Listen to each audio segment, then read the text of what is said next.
যদি আপনারা রুটি ফ্রোজেন করেন আমি একদম ইনশাল্লাহ 99% গ্যারান্টি দিব যে আপনাদের রুটিটা এক সপ্তাহ থেকে 1 মাস একদম সুন্দরভাবে থাকবে, কোনো সমস্যা হবে না।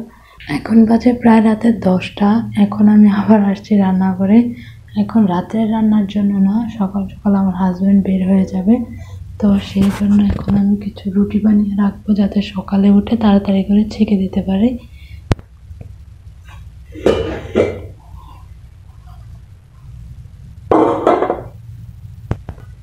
এখানে আমি পাতিল বসিয়ে দিচ্ছি আর পানি দিয়ে দিচ্ছি। এখন রুটিটা বানিয়ে রাখলে কি হবে, সকাল সকাল উঠলে আর তো দৌড়াদৌড়ি করতে হবে না। সকালে উঠে শুধু রুটিগুলো আমি ছেঁকে দেবো, খেয়ে চলে যাবে।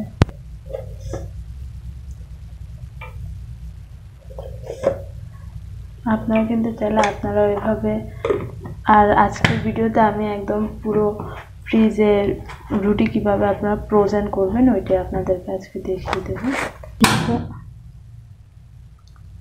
ভিডিওটা না টেনে সম্পূর্ণ দেখার চেষ্টা করবেন। আমি আজকে যেভাবে আপনাদেরকে রুটি ফ্রোজেন করাটা শিখিয়ে দেবো, আপনারা ওই প্রসেসে কিন্তু 1 মাস 1 সপ্তাহ সুন্দরভাবে একদম কোনো ঝামেলা ছাড়াই সুন্দরভাবে রুটি ফ্রোজেন করে রাখতে পারবেন, মানে সংরক্ষণ করে রাখতে পারবেন। অনেকে দেখেন না 1 সপ্তাহ রুটি 1 মাসের রুটি একসাথে বানিয়ে ফ্রিজে রেখে দেয়, কিন্তু হয় না। আর দেখা গেছে আমরা সকালবেলা বানিয়ে রাখছি, বিকেল পর্যন্ত একদম রুটিটা একটার সাথে একটা লেগে যায়, ওরকম আর হবে না। তো আমি ওইটারই আজকে নিয়মটা আজকে একটু আপনাদের সাথে শেয়ার করব। আমি এগুলো শেয়ার করি শুধু একটা জিনিসে, যে আপনারা যারা আমার ভিডিওগুলো দেখেন তাদের যাতে আমার ভিডিওটা দেখে সামান্যতম একটু হলেও উপকার হয়, সেই জন্য। তো আমি এখানে পানিটা বসিয়ে দিচ্ছি, পানিটা গরম হোক। তো এখানে আমি আটা নিয়ে নিচ্ছি। আমার বাটিতে খুব কম আটা আছে, যেটা দিয়ে হবে না। তো এখানে আমার আবার শ্বশুর আব্বু অনেক আগে আটা একবারে 5 কেজি এনে রাখে, তো যখন আমাদের সেই সময় আমরা এখান থেকে আবার নিই।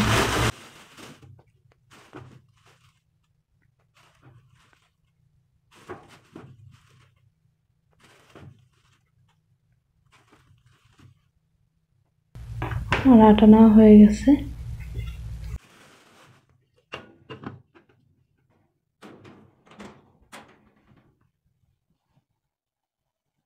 পানিও কিন্তু এদিক দিয়ে গরম হয়ে যাচ্ছে। আমি বেশি বানাবো না, অল্প কয়েকটা বানাবো। তো এই তো আমার পানি গরম হয়ে গেছে, এবার আমি আটাটা করে নিচ্ছি।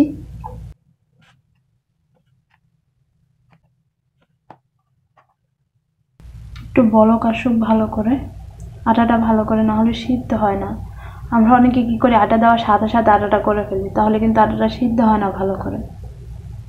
আমি এবার আটাটা করে নিচ্ছি।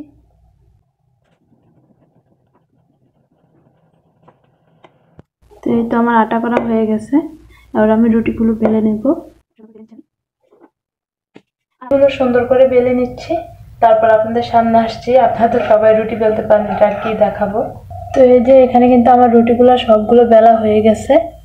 আর এখানে দেখেন আমি একটা জালি নিয়ে নিছি।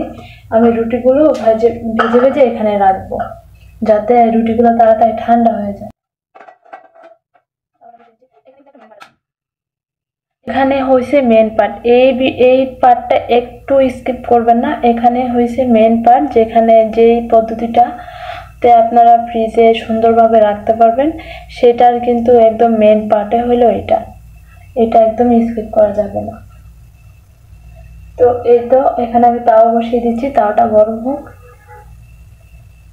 তাও কিন্তু গরম হয়ে গেছে, আমি রুটি দিয়ে দিচ্ছি। আমি কিন্তু রুটিটা একদম পুরোপুরিভাবে ভাজবো না, আধা ভাজা করব, মানে অর্ধেক অর্ধেক ভাজবো, পুরোপুরি ভাজবো না।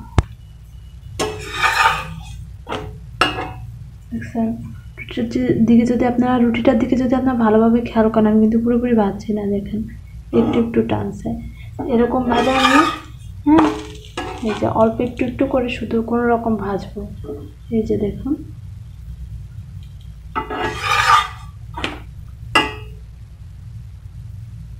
এইভাবে আমি সবগুলা রুটি ভাজবো, ভেজে ভেজে রাখবো। এই যে এগুলোতে রাখবেন, জালিটাতে রাখা হয়েছে যাতে ভাপটা তাড়াতাড়ি চলে যায়, রুটিটা তাড়াতাড়ি ঠান্ডা হয়। যদি ভাপ একটার উপর একটা এরকমভাবে যদি চেপে চেপে রাখতে শুরু করেন, তাহলে কিন্তু রুটিটা ভাপিয়ে যাবে, আবার নরম হয়ে যাবে। আমি সবগুলো এভাবে ভেজে নিচ্ছি। এই যে আমার সবগুলো রুটি কিন্তু ভাজা হয়ে গেছে। এই যে এভাবে আমি রেখে দেব। এখানে যখন এভাবে রাখার পর যখন এগুলো একদম ঠান্ডা হয়ে যাবে তখন আমি একটা বক্সে ভরে রাখবো। আপনারা যদি আমি যেভাবে দেখাইছি সেমভাবে যদি আপনারা সংরক্ষণ করেন, এভাবে যদি আপনারা রুটি ফ্রোজেন করেন, আমি একদম ইনশাল্লাহ 99% গ্যারান্টি দিব যে আপনাদের রুটিটা 1 সপ্তাহ থেকে 1 মাস একদম সুন্দরভাবে থাকবে, কোনো সমস্যা হবে না। তো আজকের ভিডিওটা এ পর্যন্ত। যদি ভিডিওটা সামান্যতম একটু উপকার হয় তাহলে পেজটা ফলো দিয়ে লাইক কমেন্ট শেয়ার করে দিয়ে যাবেন। আর যারা ইউটিউব থেকে দেখতেছেন অবশ্যই চ্যানেলটা সাবস্ক্রাইব করে দিয়ে যাবেন। আল্লাহ হাফেজ।